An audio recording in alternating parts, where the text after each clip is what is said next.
It's up to him. He gave me that opportunity to fight him. It's only right that if that's what he want to do, I'll give it back to him. Outside. They're fighting Errol Spence versus Terence Crawford 2.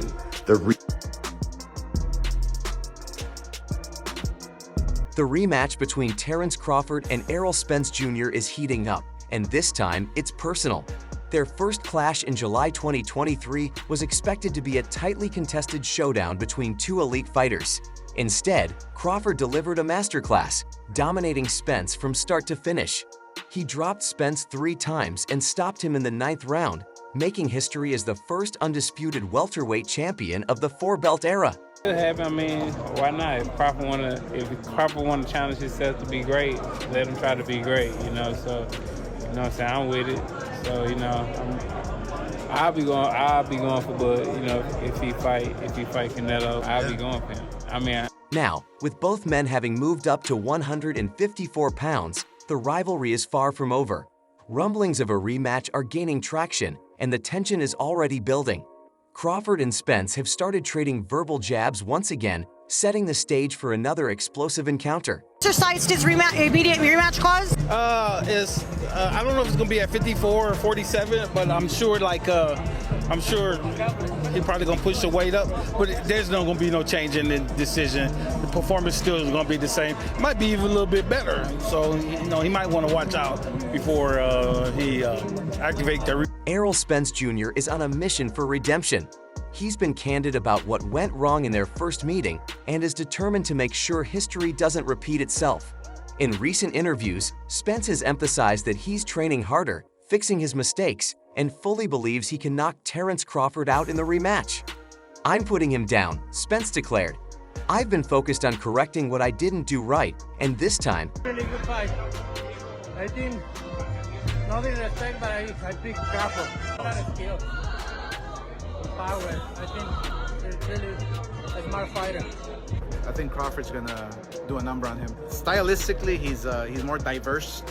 He has better technique. He moves around more, And I love Spence. I mean, he's a great fighter, but Crawford he knows how to change. "I'm going to show the world what I'm truly capable of when I'm at my best."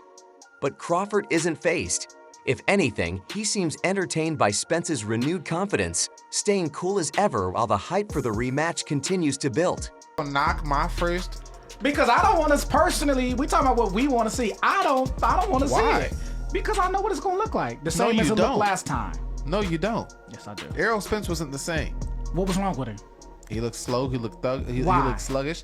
Why? I can't tell you. I wasn't in camp. At the division, he dominated for his entire career. All of a sudden, when it came time for this fight, he looked different. Why? I wasn't in camp with him. In a candid interview with sports analyst Stephen A. Smith, Terence Crawford gave fans an inside look at what it was like to share the ring with Errol Spence Jr. The highly anticipated welterweight clash in July 2023 ended with Crawford not only winning— Wasn't even ranked in the WBC, 154 pounds. How the hell is he #1 today? You may be excited about, Spence possibly getting back in the ring with Crawford. But I see this as another way of them trying to ice out my man Crawford. They are not going to give him the opportunity for that man to make history, undisputed in 3 weight classes. So you may see it as good news. I see it as bad news. But dominating Spence in a way few saw coming. But it was one specific moment early in the fight that stuck with Crawford and has since resonated with fans. According to Crawford, folks think that Spence might have been a little hangry in his last fight due to weight issues. The key to success for Spence is nailing that weight situation. Seriously, in his last fight, he looked like he missed a buffet or two. People said he looked like a zombie who took a wrong turn into the boxing ring. I mean, really, he looked so drained that even the bottom feeders at 147 and 140 could have given him a run for his— Spence did land a solid punch in the opening rounds, a clean, powerful overhand left. It was the kind of punch that, under normal circumstances, could change the course of a fight. But for Crawford, the moment played out very differently. Billy Crawford, even though, fought twice, throughout the year, Crawford, But look who he beat. Undisputed. Look who he beat. Look who he beat. What he did to Spence, and how he did it. That's 3 fights to me. And it took 4 fights out of Spence, right? I'm a fighter, so I can tell you when you get punished like that. Yeah, I was there ringside watching the fight. It takes yeah. a few It was years different. out of you. Don't see the years. I remember him throwing a big overhand left and catching me right on the button, Crawford recalled. And I just thought to myself, this is it. That moment of realization was a turning point, not just for Crawford, but for everyone watching. In those 3 simple words, get that. You know what I mean? That's a good win. I'm still a fan. I hope you do well. But like, once it got to the point where I moved up in weight and I'm in the same weight as Spence, it's just like, oh man, you ain't fighting nobody. You this, you that, you this, you that. So now they trying to blemish my accomplishment just to boost him up. I'm like, dude, you're not gonna do that. Because I can retire right now and be in the Hall of Fame. He could. Everything that I've accomplished, he's still trying to accomplish. I don't want to sound like I'm hating on him. I honestly don't know if he make it to the Hall of Fame with the accolades. This is it. Crawford summed up his reaction to what was supposed to be one of Spence's best weapons. Crawford went on to explain that the punch told him everything he needed to know. I knew right then it was going to be a long night for him, he said. If that was his best shot, and I barely felt it, I had nothing to worry about. Kell Brook coming off of a loss, an eye injury. You know, he beat Sean Porter. In all fairness, he had to go over there to get that. Like I said, you know what I mean? That's a good win. Like, I don't want to sound like I'm hating on him or, you know, I understand things like that, but I honestly don't know if he make it to the Hall of Fame with the accolade. The calmness in Crawford's tone, paired with the surgical way he broke Spence down over 9 rounds, reinforced that statement. He didn't just outbox Spence, he overwhelmed him, dropped him 3 times, and left no doubt as to who the better fighter was that night. The quote, "This is it." Went on Pound for Pound podcast, and he said that Errol Spence will not be a Hall of Famer. Can you just give me your thoughts on that? You disagree? Why do you disagree? I feel as though Errol had a great career. If it wasn't for Bud, he would have been undisputed. So he went and got every belt one by one by one. I think he's a Hall of Famer. Quickly gained traction among fans. It became symbolic of Crawford's confidence and composure, even in the face of a dangerous opponent. To many, it showed just how prepared and mentally sharp he was.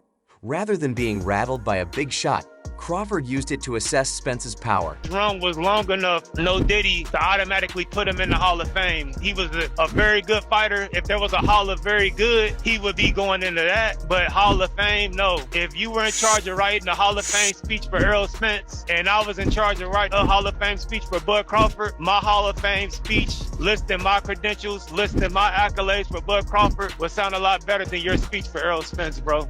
And from there, he took full control.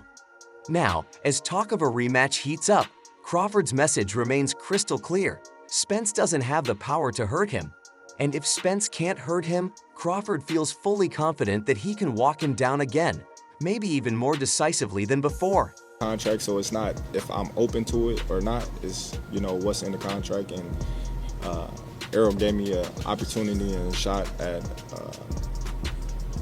becoming the first male boxer, undisputed, you know, in any division in a 4-belt era, and I honor, you know, that. And if he was to come to me or activate his rematch, then I honor. While Spence has vowed that things will be different the second time around, promising more discipline, a better game plan, and even suggesting he can stop Crawford, the Omaha native seems unmoved. In fact, Crawford appears almost amused by Spence's newfound confidence. Yeah, man, we definitely want that rematch, because a lot of what y'all fair weather fans don't understand is that this situation from Errol Spence, we never seen him get demolished like that. We obviously seen that it was something wrong. Nobody's not making up excuses or want to take anything from Terence Crawford. So that's why nobody ain't running away with the horse, you know what I mean? But we obviously knew that something was up.